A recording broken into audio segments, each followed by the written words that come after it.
good afternoon, good evening, wherever you may be. Going to bring in my co-host for the month, Miss Danielle Robinson. All right. Got everything connected. We're excited about having this conversation and to really, first and foremost, just check in with you all and to bring in Danielle Robinson.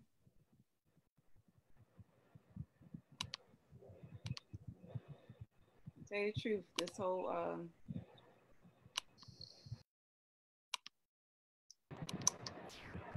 whole experience is amazing. Now, see how I was able to shift my mindset from one to the next? And I've been talking to you all about that, how you got to shift your mindset from what you see it as today to what you would like for it to be now. Because you actually can. I heard before, I was listening to, who listens to motivational videos or watch them or motivational podcasts? And I was really big on someone named Bob Proctor. And he talked about how we were able to, it's not about trying to place yourself or always thinking ahead, meaning how thinking ahead or predetermining things can cause anxiety because of the fact that you're so worried about what has yet to come. What I loved what he said was the fact that we were able to bring our future into the present. So it's all about being present right now in this conversation. No matter how uncomfortable it is, it's time to get uncomfortable and it's time to really have a conversation about what in the world is racism. So this is how we're going to advance in adversity. We need to really have the tough conversations so that perhaps in having this conversation, it's going to really help us to now do something about it. Because if there's no name, if there isn't anything to talk about, if we deflect, we deny, we act as if it doesn't exist, then that's what keeps everything going because there's nothing to correct or to change or to solve if it's as if nothing exists in the first place to resolve. So that said, hey Danielle, how you doing? Hey, good, good, good. It took a little bit, right? Those technical difficulties, but we're doing the thing. Yeah, we're doing it because the show always goes on. That's the bottom line. So because and I was just showing and sharing how we got in position to say, you know what, we're having an amazing experience. So I'm teaching for the 30 seconds about how we bring our present or our future into the present. So instead of always looking at the one side that brings about the stress, the overwhelm, the frustration, the sadness, the madness, and all in between, shift our mindset to see what we want it to be, what we want to see happen. Right. And in doing that, that positions us to really take hold and regain control because human nature, we have to have control. We have to have community and connection. We have to have choice and purpose. So with everything that's going on, from daggone the pandemic, from daggone Kobe passing away, and his daughter, Gigi, and all the others who have passed away tragically. Then the daggone pandemic, or even was anything before that? We had Kobe. We had the Australian fires. We had was the market going down? Then the pandemic, and then sheltered in place, and then we now starting to open up. Right. And then now we have racism. We have George Floyd, who was murdered. We had before him, we found out about Ahmaud Arbery, who was murdered. Before him, we found out Breonna Taylor, who was murdered. And ones that didn't even make the news. Right. So, Dani and everyone, again, thank you for your time today. And thank you everybody for tuning in because you could join any other conversation. I thank you for joining in this one. It's time for us to have a conversation. It's time for us to get uncomfortable, to get comfortable with the uncomfortable. Right. So, that said, let's make it uncomfortable. Let's talk about racism. Dani, is there anything going on in the news? Because you seem to be like the news broadcaster from time to time. Is there anything that you noticed on social media or on the media that you like to talk about before we jump in? And if you don't, that's fine. I have Mhm. like one or two to bring up, but just wondered, was there anything that jumped out for you today that you wanted to talk about? And people, everybody, you can too. If you have any questions or Facebook. comments or things that you want to talk about, please put Mhm. in the comment section because we can see you. So go ahead, let's have a conversation together. Right. You know, Yeah. pulling back the onion here. So anything that you had, Miss Danielle? Actually, I think not necessarily in the media because it's just kind of like watching, looking at the timelines and looking how things are, escalating. I guess two things. One is really just piggybacking off of yesterday. I actually had a walk in with some colleagues today, and then I think we just all just organically had a conversation about it's okay not being okay. Mm-hmm. That whole thing. I think once we just started down that road, they were like, yeah, it is okay to not be okay because they're like, I'm just not okay. And then it's like what we're dealing with right now with racism and the head that is bringing that we are definitely appreciative for, but also that just that dialogue that it is okay that while we're dealing with this, we are still dealing with the pandemic. People are still dealing with that, still coping with loved ones that are passing in the hospital, people not being able to access them. So everybody's dealing with a lot on their plate, and it is just that flow. It's okay to not be okay. It really is. It's all right that we're not okay. Sometimes I think we feel that we have to force to be all right, or at least put on that front that we're all right. But it's okay that we're not. It's okay that we're not, and it's important that we just continue to have that dialogue. Um, I just did really quickly, so I didn't see necessarily anything in the news that jarred that, but I did see something this morning where I guess um, with the push that we're experiencing right now, that some people are feeling a bit more uncomfortable, or that how trying to find their lane into being an ally, what that means, how that means, Yeah. right? So and which is great because it's just like, yes, we want you and we need you as an ally because we need you at the table to open up the conversation because we've been having the conversation for a very long time and have not been heard. So we need you at the table to be like, no, this is not okay.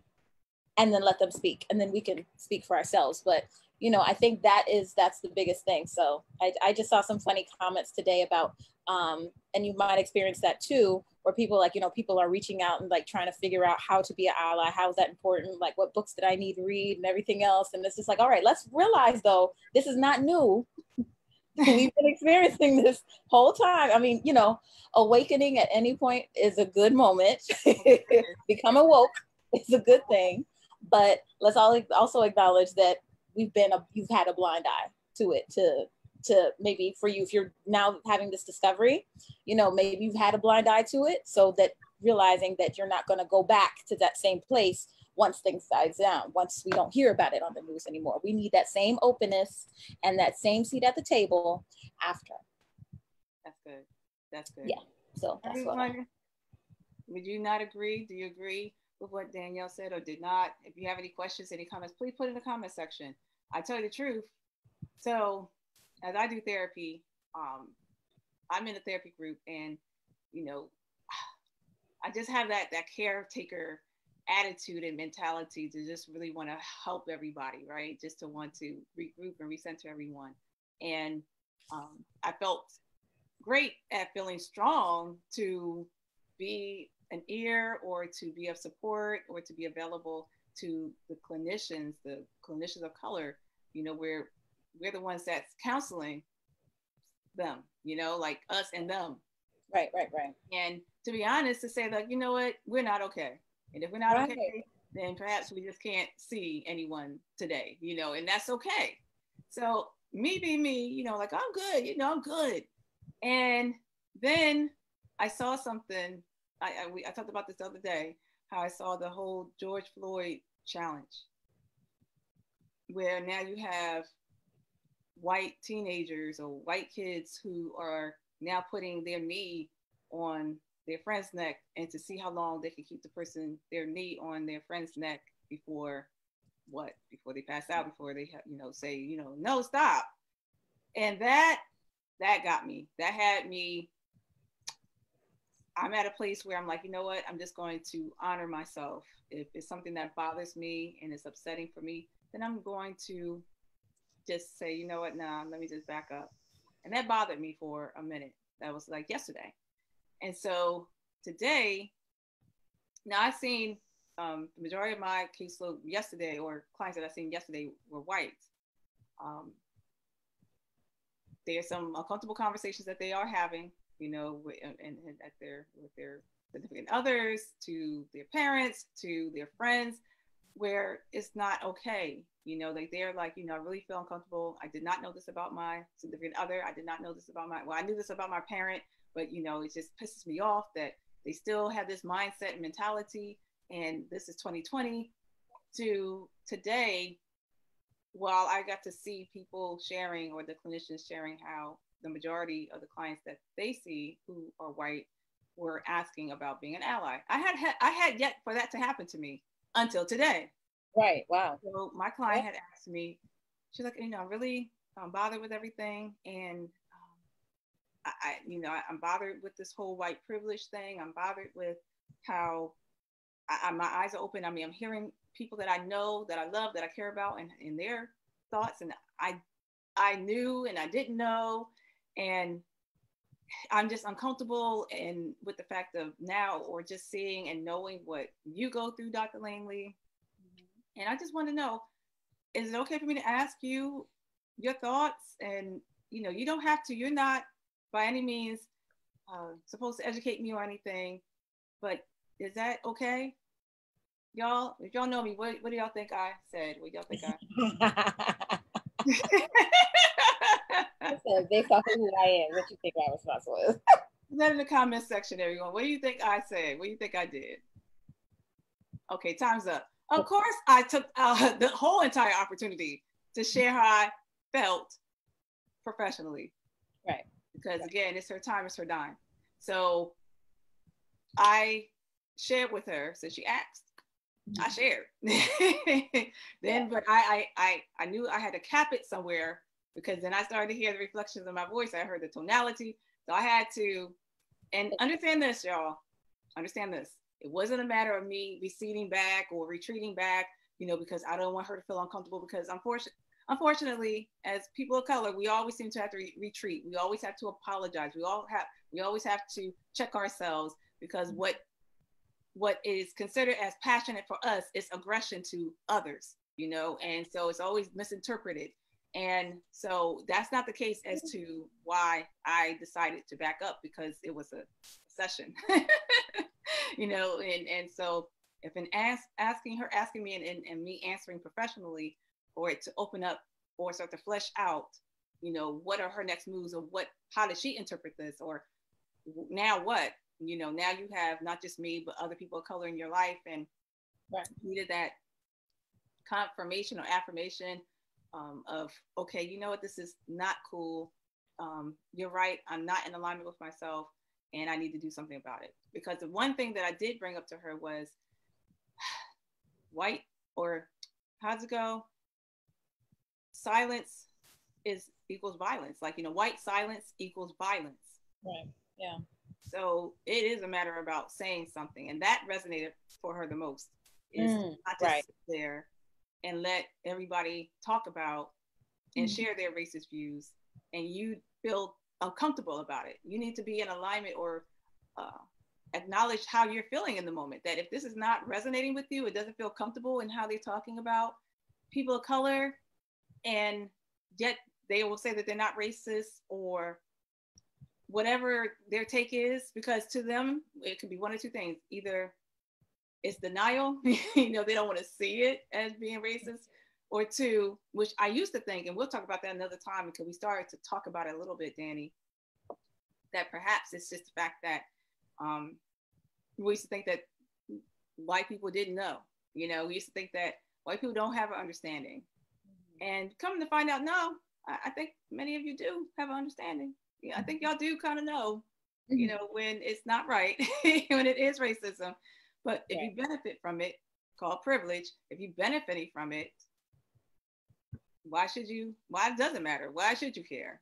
Maybe that's the attitude of the mentality. But I know that we need to start having some people to bring in this month to really find out from people, from white people, from Caucasian Americans, find out, well, tell us, do you really see racism? Do you really not see privilege? You know, your white privilege, and of course, all that can shake and jar when we use the word racism and, you know, white privilege, and then, you know, you have other people who, because they want to deflect because it's just so, it's too uncomfortable, or the fact that they do benefit from it. So let's not talk about the subject. Right. They'll be like, you know, this is just a distraction. You know, this is this, you know, someone trying to start a hate crime and a race war, and okay, and what does that have to do with the fact that we are disproportionately getting killed by the police, you know, from 2015 to 2019, which is the other thing. And then we'll go into the conversation about what is racism. Mm-hmm. These stats that's been floating around. That's another thing I saw. Mm. And, you know, oh, well, look, this, from statistia.com, it says that there's more white people who are shot by the police than Black people. And I'm giving you a shout out, Danielle, Gail Langley, my cousin, which we don't know if we're cousins or not, but because we have the last name, we just say we're cousins.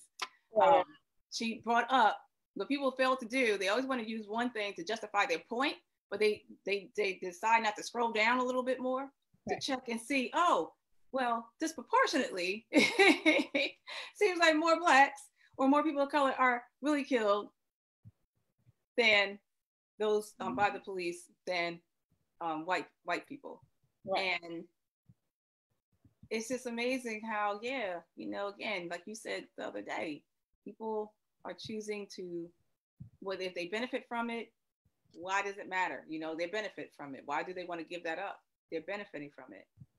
It's just interesting how now it's like, it seems like that is crumbling. What they're going to do now? What will white people do now if the privilege is no longer there or available? Right, definitely. And, you know, just to pick you back off of that, because you said some really good things there, but I think it is also acknowledging that stop personalizing the experience, because it's not your experience. It's not your experience. And it's okay that it's not your experience, because we can't just assume how somebody else feels going through something. And, you know, it's like, yes, we're being killed disproportionately. I remember, was this after Trayvon Martin? This was maybe like 7-8 years ago. I realized that police departments are voluntarily reporting, I believe it was like their shooting rates, or, you know, those of police shootings. Like the New York Times, I think, had done like a complete article on this, and they had discussed like how, you know, the FBI no longer required them, or they weren't required, it was self-reporting. So they put out that. So yes, we're capturing it, but with the stats, they are not required to report shootings and how often they do take place in the situation. So these are actually just, a lot of the stats are skewed because there's not, all the data is not there. Right. And I think the New York Times was one of the few places that was working to collect this complete, you know, statistical record of all the information. I was just like, wait, hold on, they don't have to? I thought, that's a problem. Wow. That's a problem. And that's why we have to talk about it in terms of solutions. Mm-hmm. You know, there was a big thing, and I just want to give a shout out to everyone too. Thank you for tuning in. Dani, if you're able to share it on your Facebook page, that would be awesome. Yes, I have. Thank you. So if there's anybody on your end that are asking questions or comments, you know, just like you did the other day, feel free to read them. So that we can address everybody's concerns. So thank you, everybody, for tuning in. Thank you for being a part of this conversation, because see, right now you are being part of the solution, you know, by us raising our voices and not looking at it from an issue or a standpoint to say, well, we're always talking. Look, I'll be honest. I said that the other day myself. I'm like, you know what? I'm tired of talking. Let's go ahead and take some action, right? However, let's be strategic. Yeah. Let's really plan so that we really put an end to this, because that's what's the point. It's like, okay, we always talking, and things have changed and to a degree. It's just the fact that this is still a big issue. Of course, this is the biggest issue. And now, like we said, it can no longer be hid, you know, it cannot be hidden anymore. It cannot have the Band-Aid trying to cover it. There is no more Band-Aid. It is Yeah. time to go ahead and address the wound and perform surgery. That's the bottom line. And it seems like it's happening by force, kicking and screaming. But isn't that what protesting is? It's like a protest is to protest. You are in protest. You are making the comfortable uncomfortable. Right. To start talking about the things that need to be talked about, so that we can really put the end and put this to rest. Mm-hmm. So I see Sarah. Thank you so much for tuning in. We really appreciate you. Again, if you have any questions or comments, feel free to put it in the comment section. Charles, thank you for tuning in from New York. All right, so Doc here, Agasti, and I hope I pronounced your name. Let me tell you, Doc Agasti, let me tell you why I don't really say your first name, which I'm so trained to as a therapist. We usually say people's name, our first name. But girl, I want to make sure I pronounce your name right. So Doc, she had asked a question. Erica, all the way from the down under. Hey, Erica, thank you for tuning in. Really appreciate your time. If you have anything to share, please feel free to let us know. Hope you and your hubby and all is well there. Okay, so thank you for tuning in. Hey, Sheila, how you doing? Thank you for tuning in. Hey, how you doing, Kala? How are you doing, Kahala? Thank you for tuning in. Really appreciate you. And she said, much like us as humans, the issues have evolved, and it is time to put an end to that nonsense for our future generations to thrive. Thank you so much for that. Hey, Janae, how you doing? Thank you for tuning in. So, Doc, I'm going to address your question and ask. We're going to talk about, here's a question for you all, if we're ready to have that conversation. Dani, you ready? Definitely ready. Okay. Everybody, are you ready? Do you know what question I'm going to ask? All right. Get ready. Here's the question. What is racism? Go.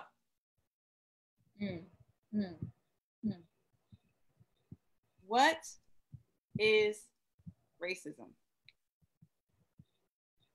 Everybody's like, I'm ready. That's right. Thank you, y'all. I missed my cue. I'm supposed to say, okay, say I'm ready. Say I'm ready. Thank you, y'all. I missed my cue.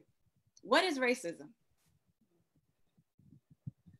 So I posted on my page today.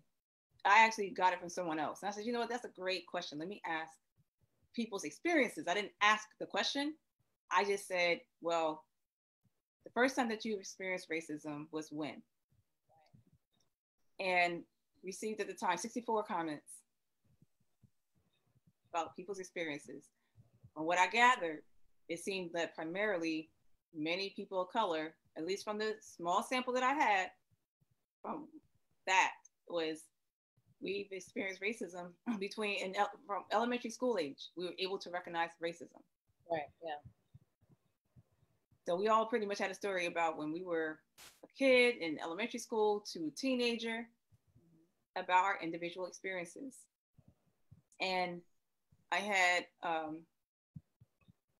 Facebook friend, Caucasian American, she shared it on her page. And she said, you know what, if you really want to understand, I'm paraphrasing what she said. Yeah. If you want to understand racism, if you want to understand, after reading it, it really broke my heart. This was horrifying to see what people are sharing about their experiences with racism, including mine. And so she shared her experience. But then I had another Facebook friend, or we actually have, we're like colleagues. So she's white, and she had talked about an experience that her husband had experienced with racism from a Black person, from a Black educator or a Black authority figure. And, she shared about how her white husband had experienced racism. So I pondered with that, and I said, and I'm being honest, and I would love to hear your comments. I see, Kala, you had shared what racism is. When I was in college, I was taught that people of color experience racism, but not white people experience racism.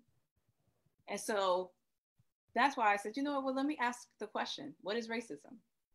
And because it depends on who you ask, it depends on their perception, their perspective, the definition. I don't know. I'm not sure if people know what racism is, because it can be skewed or not skewed, but compared to, is it prejudice? Is it discrimination? What? So, Dani, what's your thoughts? And then I'll share what the audience are sharing. Sure, sure. So yeah, what is racism? So just thinking about that question, like you're saying, I think, yeah, that was my first experience. I think around that age, it's about I think it wasn't necessarily elementary school, but I think it was more so around high school, and it was in New Jersey, because I am a military brat, so I traveled quite often. So I don't think, not that I was able to pick up on it, racism, until I think I remember my personal experience. I was out with, I think, my grandmother, and we were out at the mall, and I had passed by a lady, and I said, "Excuse me." A Caucasian lady, a white lady. I passed by her and I said, "Excuse me." And she turned, she said, "What did you just say?" I said, "Excuse me?" Uh-oh. And she's like, "Oh." She said, "Well, your mother must have raised you well." I was just like, my mother must have raised me well. It's like, what did you think I said? Ooh. Right. Like just passing like in between like the clothes and stuff like that. Ooh. And so I was like, oh, so because I'm black, you don't think I'm raised well. You just assume that, I don't have any sense. You don't know me. You don't even know who I am. But yeah, so that was my first. And I was just like, Ooh. I was like, who does she think she is? So that was the very first experience that I recall. Just of that. But for me personally, I mean, that was just my first incident that made an impact that I still remember. But for me, I believe racism, I think when I look at the definition, I think it's changed in the last couple of years, because when I used to hear racism, I used to think that was like, the elevation of a particular people based off of race. But I think it's also inclusive of, prejudice, also inclusive of discrimination. So I think it's a broad umbrella to discuss, or it's a broad umbrella that covers how a group of people can be minimized and controlled based off of just their race, their background, yeah, their Cool. skin color, their color. Well, thank you for sharing that. And yeah, me being me, researching everything, I said, let me look it up. Mm-hmm. And well, I actually looked up. I looked up this article, which was a great article. So I'll drop the link to it. I'm going to drop a couple of links throughout, either in this live or on my page, so y'all can always check out our pages, and to get more information on how we can best support you, in what we do and what we offer. So when I was researching, I said, can white people be racist? I put that in Google, right? And so this amazing article came up, and it talked about how all parties or all ethnicities, everybody can be discriminated against or disrespected or hold prejudices. But when it comes to racism, the difference between is the one factor, which is and I'm paraphrasing, the context, and the structure, the systemic structure of what the result will be from Right. having experienced. So, meaning, if, as we all see, so let's go back to the heinous crimes, the deplorable crimes, from the police, and I don't have to tell you that all policemen ain't bad, all police, I'm not saying that today, okay? I'm not talking about any of that. The point is that where we are today, we have to have this conversation today and Right. call a spade a spade. Mm-hmm. So with the fact that there are 3 times more people of color that are murdered by cops, by white cops, it was saying how for nothing, to be honest, for nothing, for nothing. It's not about, it's no more anyone saying, well, all they had to do was obey. All they had to do was listen. All they had to do, okay, well, we're jogging, or we're in our car, Mm-hmm. or we're in our bed, or we're in our dorm room, Or we're elderly. or we're elderly, or we're at a barbecue, or we're bird watching, or we're whatever. See, there is no, okay, well, did you do this and did you do that? Did you have a criminal past? It's like all these daggone excuses to justify where it turns deadly, fatal. So it never mattered. It never mattered. Doesn't seem it never mattered. Right. Yeah. Compared to the privilege of being white, and you can kill people and be treated to Burger King or McDonald's, wherever they took him. Mm-hmm. The one that killed the 9 people in the church in Charleston, South Carolina. Mm-hmm. You can, I think I recently seen a screenshot of someone, I don't know if it's recent, but it looked like it was a white person, a young white guy who had no shirt on. He had his, he was sitting down on the ground, had his hands behind his back, or had the handcuffs on, but they was giving him water. Yeah, like, I did see that. I saw that, yeah. So the most heartbreaking thing, well, not the most, Lord, everything is heartbreaking. This one that I posted on my page, it was, and I put these stars up. I said, warning, this is emotionally charged, but this is real and raw. Yeah. So there was a video of this guy.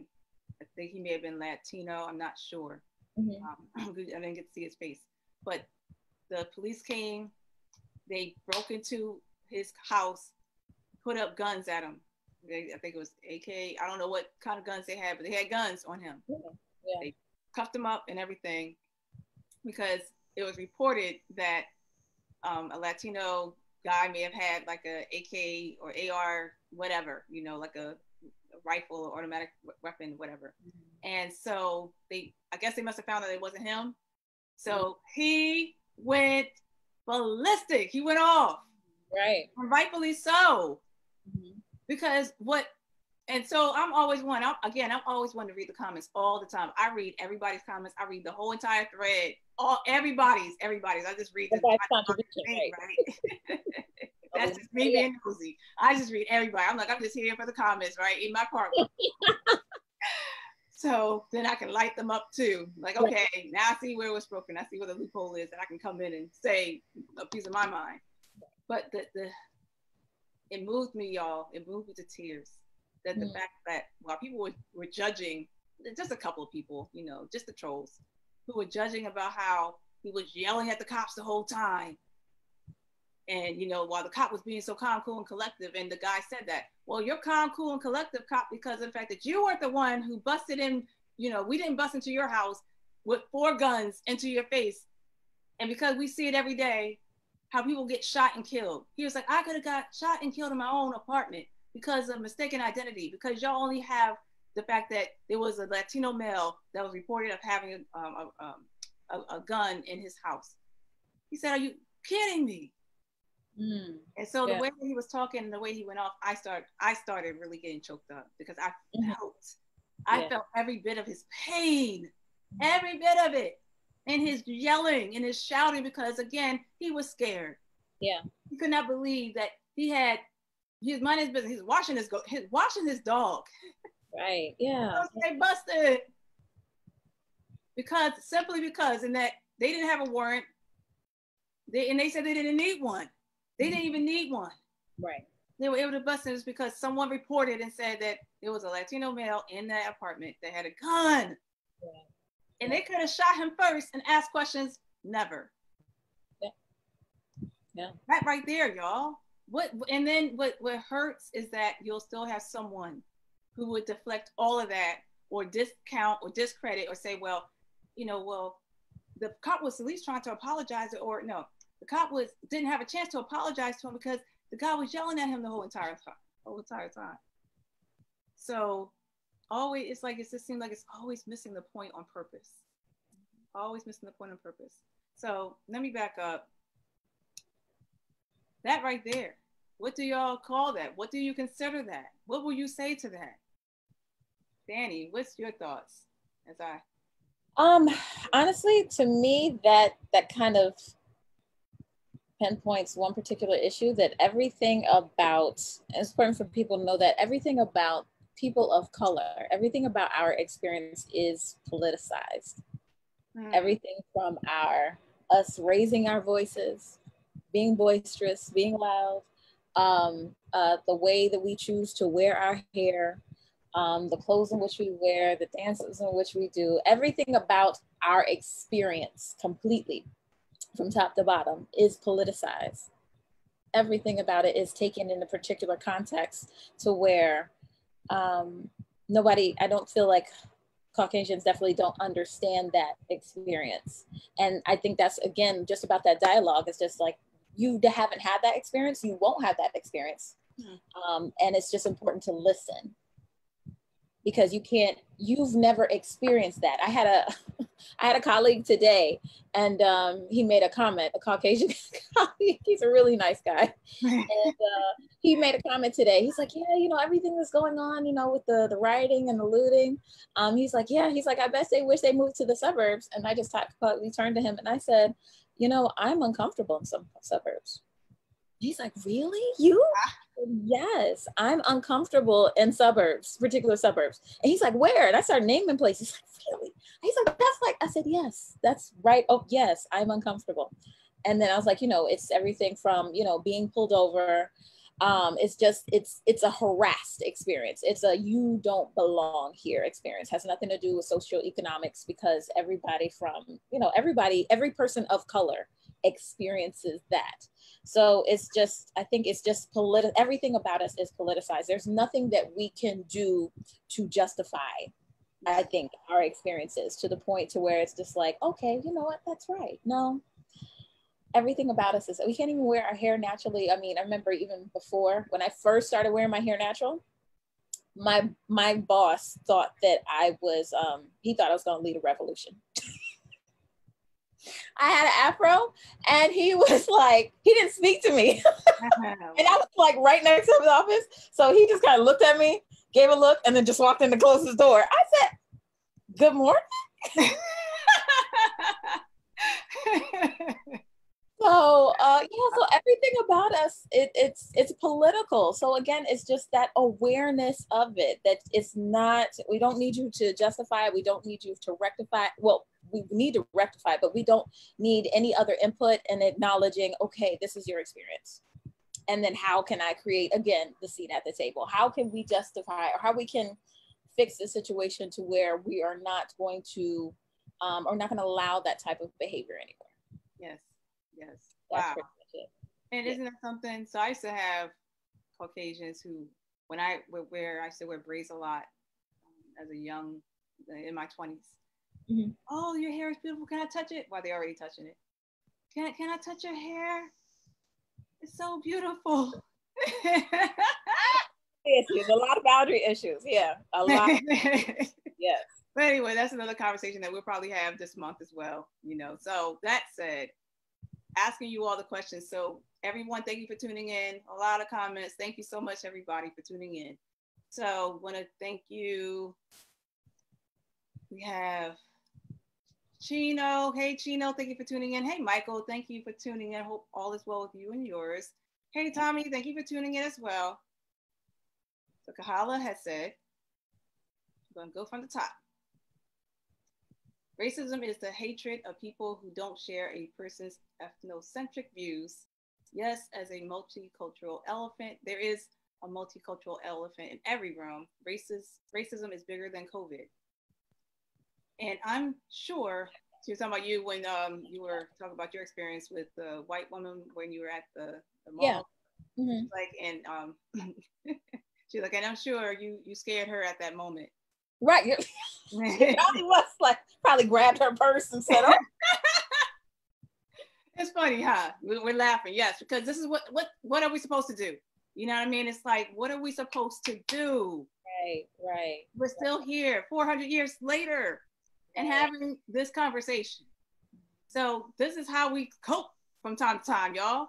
Right. You gotta laugh, gotta be like, oh my goodness. Then you gotta determine who's gonna be a part of the cookout, who's invited to the cookout versus who's not. So I want to give a shout out to my friends. Look, my white Caucasian, brothers and sisters, Bill Sterling standing up for us. Brigitte and your husband standing up for us. Thank you so much. I made some new friends. Lisa, thank you for standing up. I have my sister Judy. Thank you for standing up. Thank you, y'all, for standing up. God rest her soul, rest in peace to my friend who passed away, Sherry. Thank you. Yeah, thank you. Thank you for standing. Thank you for standing. Right. It's like there are allies who really want to know and understand. So Black folks, people of color, let us not be, I get it. Let us not be all the way suspicious on every single thing. Or what are they going to get out of this if they're allies? At least, is this not what we want them to do? Of course, we want them to do more, but if they're standing with us, that's a start. Right. If they're asking questions, well, what do I do and how? Then that's a start. Mm-hmm. Yeah. That's a start. Yeah, definitely. Definitely. Oh goodness. And a friend of mine asked, I thought I saw that he a friend from I think beginning of years in high school, and he asked, he's like, all right, this is all great, the movements that we're making, the noise is occurring, the discussions that are happening. He's like, but what policies are we creating at this point right now? What policies are we putting into place? And I think we touched on that yesterday, is that we need protective policies. After saying that, I thought about that. I was like, yes, we do need protective policies in which that, because of particular people are being persecuted unfairly, unjustly, it's necessary to have protections in place, because nothing else is enforcing that. Nothing else is keeping that in line to prevent it from happening. That's good. Because we're having problems just keeping authorities in check. Right. Because it seems like they're above the law. Like there is no need to have laws and policies in place for them other than to protect everyone but us, and again, that's where we need to, there's so many places that we can start. I shared this the other day about, if you're like, what, I'm tired of talking, I'm tired of the talk, what to do, what are the solutions, I just want the solutions, then what are you doing? Are you using your voice? Are you raising awareness? Are you speaking about this on your platforms? And this goes across the board for everyone. Are you having the tough, uncomfortable conversations? Are you, now many of you are like doing the darn thing in terms of like seeking out, like going on people's posts and, raising Cain in there. I guess that's your contribution as well, right? Are you out there protesting? Are you partaking in organizations? I posted that on my Facebook page. Again, shout out to my cousin Danielle, who listed who you can contact, what services that you can play part of, how you can raise your voice and use the platform accordingly to now put an end to racism. So please do not discount or discredit what you are doing. But if you find like, you're just not doing enough, or you're not doing what you feel like you could, then challenge yourself, as opposed to stopping short and sabotaging yourself and saying, well, nothing's going to change anyway. It's still going to be the same. Well, yes, if you're not doing anything. Yeah. If you're not doing anything, I forget how the saying goes, but whether you think you can do it, how's it go? Whether you think you can do it or you can't do it, you're right. So either way, whatever you think is what it is. Yeah. So she's like, yeah, I think. I was looking at you like, yeah, I think that's right. So you make sure that you make a determination or a decision. Decide, what are you going to do? Because it won't change unless we make change, unless we start to now make change. And this is what we're doing right now. Right. Yeah. So anything, Dani, to that? No, that's definitely, I think that's from The Alchemist too. Those who think they can and those who think they can't are both usually right. Yeah. Yep. Bottom line. And voting. I saw you wear your sticker today. Oh, I wore it proudly. Look, I made sure I was out there. So I had a polling place down the street from my house that opened at 8. I had one 10 minutes away. I went to that one because that opened at 7. I said, look, we're getting this done. Okay. Get this done and over with. Right. Done and over with. And that's another conversation for another time, because it was questionable in terms of, well, on the ballots, you had people who had dropped out. And I'm like, okay, what does that mean? Why are we putting that? Yes. Right. Why are they on the ballots if they had dropped out of the race? Right. And then, we all now having our choice thoughts about who we should select as the president of the United States. And we shouldn't fall for the okie doke just because of a certain particular party that, us go to and things like that. And again, we can talk about that. it's just a matter of where are we right now today? Where are we right now today? And making sure that we fight fire with fire, meaning making sure that we now address it and match it, like match and mirror it. Make sure that we address it with the appropriate mindset, strategy, plan to execute. Right. As opposed to this time where, okay, we need to wake up and things like that. It's just bad. We see it all around. It's just bad. So can we not rally together and be on the same page and do something? Right. Despite of what it said, like, oh, well, our voices don't matter and our votes don't count. My dad has said, it's going to be hard to get him out of office because he's a Republican. He's 79 years old. He's seen it all. He's been through it all. He lived it all. And he was like, but you go out there. Make your voice, your vote count. You go out there. You still vote anyway. Right. And that touched me because I'm like, I feel like I'm representing my parents and my grandparents and my grandparents and my great-great-grandparents, and y'all, it can be up for debate. Like, well, they also wanted you to exercise your vote because of X, Y, and Z. You should, freely decide, for the right candidate. For that moment, I didn't look at it as my voice or my vote did not matter. That did not keep me from going to the polls because I'm like, oh, well, it doesn't matter anyway. They're going to rig it or whatever they're going to do. I looked at it as I'm doing my part. Right. And I didn't want to say it this way, and I'm done. Dani, you can share. Everybody, you can share. Kahala is sharing some comments and thoughts. Hey, April. Thank you for tuning in. Really appreciate your time this evening. I compare it to giving my tithes to the church. So how people would say, oh, well, you don't know what the churches are doing, just robbing people too, and putting it on them and using it for themselves. And my attitude is, look, what I do with my money is between me and God. I'm giving it as if unto God. Whatever they do between them and God is between them and God. Right. So likewise, I did my part. I put my vote in.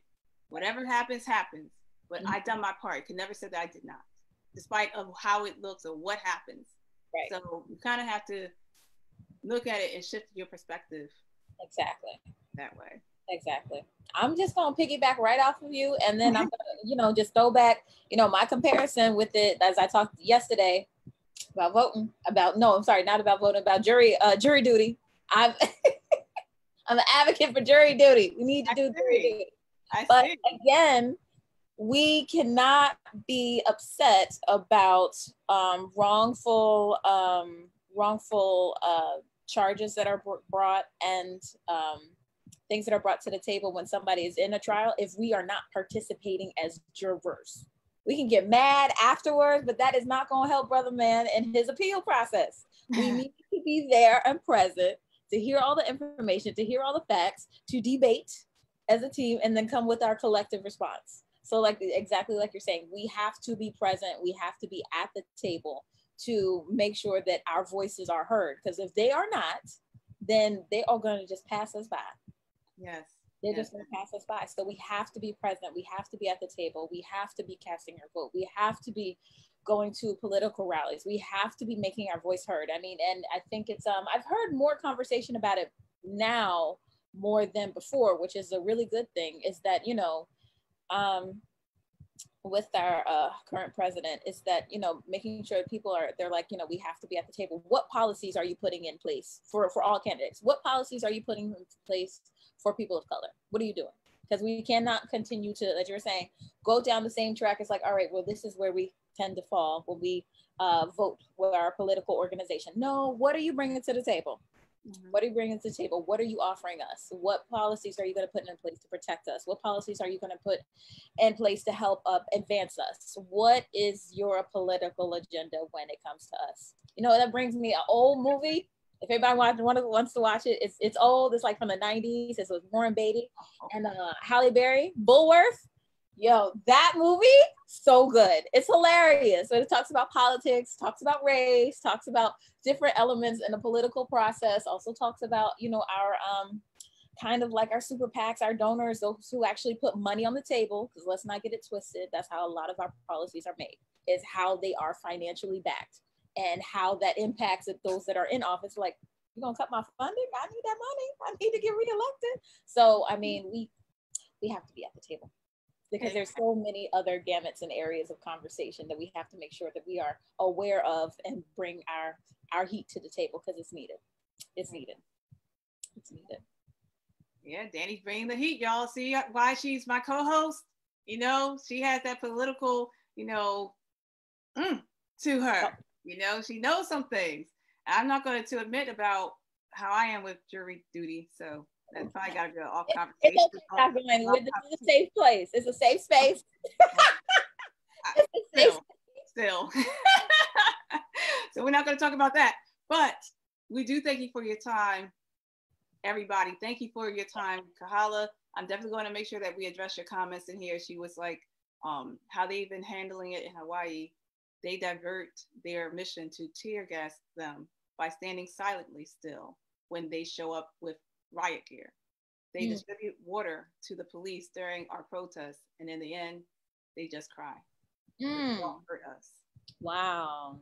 That right there. Right. That right there. Wow. Yeah. All the way from Hawaii. And you know what, to be honest, so I wondered about Alaska and Hawaii. I wondered, like, not like just in passing, like I was going to ask you, Kahala, like what's going on up there or over there, and how is it being handled over there? Right. But wow, that right there kind of moves me. And Kahala, she probably knows. Kahala, I am a former resident of Mililani, girl, over there in Oahu. So I stand with my Aina, okay?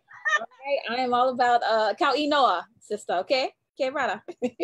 But yeah, but no, I you know what, that's an excellent point, because you know, oh Lord, I'm not even gonna go down that trail. Probably Kahala probably could, but you know, even how they went as our government, they took over the prime real estate over Hawaii. Our military bases, our Hickam Air Force Base, Pearl Harbor, the historic Pearl Harbor Air Force Base, Kaneohe, Schofield Barracks, Wheeler Air Force Base, all of those bases, we took over Hawaii. We captured their queen.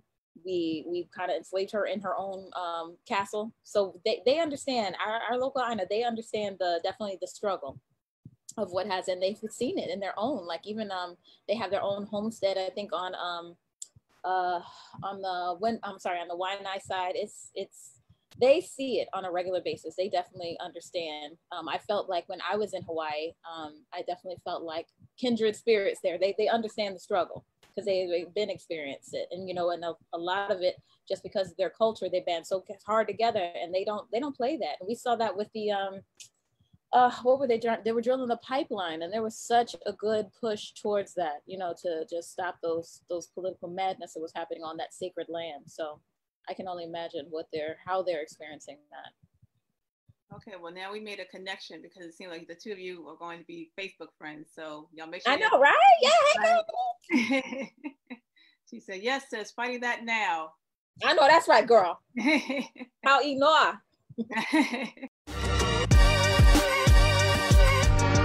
Yeah.